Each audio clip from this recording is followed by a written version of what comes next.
There are certain Super Bowl moments that everybody remembers. David Tyree's ball-to-helmet circus catch in the waning minutes of Super Bowl 42. Gargantuan lineman Refrigerator Perry barreling through the Bears' backfield to score a short yardage touchdown in Super Bowl 20. Scott Norwood of the Bills missing the game-winning field goal in Super Bowl 25.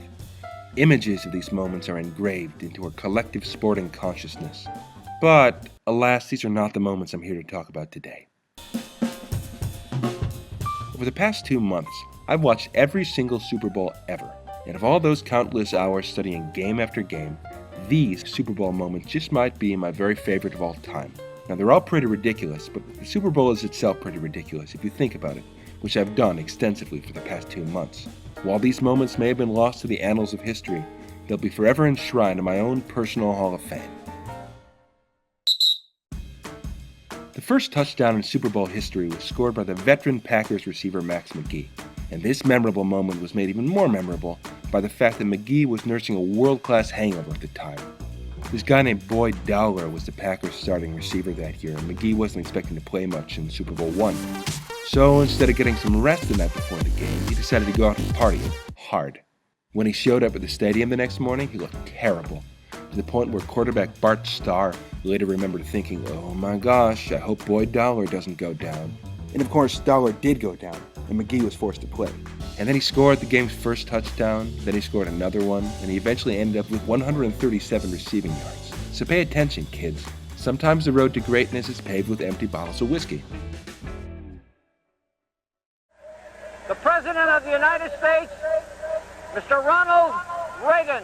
If I could have made this video nothing but top Super Bowl coin toss moments, I would have.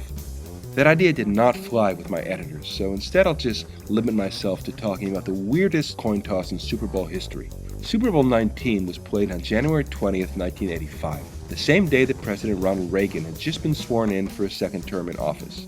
Now, I'm not sure whose idea it was to have Reagan do the coin toss via satellite link from the White House, but I'm glad it happened, because really, to be President of the United States means to be President of the Super Bowl.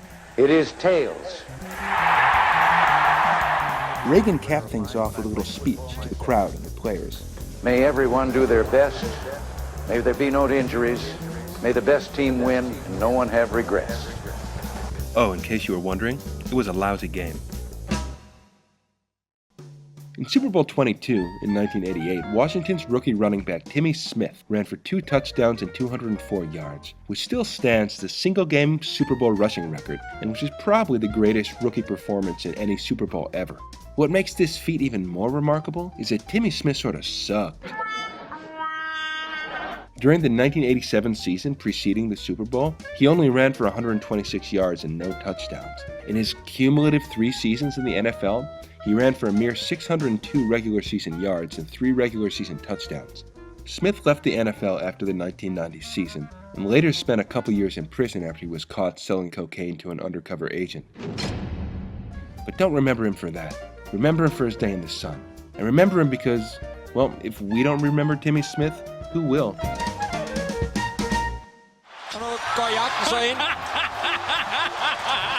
Now, it's actually very surprising that nobody bothered to try and streak the Super Bowl until 2004. That year's Super Bowl, 38, was the raciest Super Bowl in history. Not only did the halftime show feature Janet Jackson's famed wardrobe malfunction, but the second half kickoff was delayed briefly when a British man dressed as an official sneaked onto the field, stripped down to a thong, did a little dance, and ran around in classic streaker tradition. Those prudes at CBS refused to show the streakers' antics, but their counterparts from Danish television were not as reticent, and gleefully showed the streaker running down the field only to get laid out by the Patriots' Matt Chatham.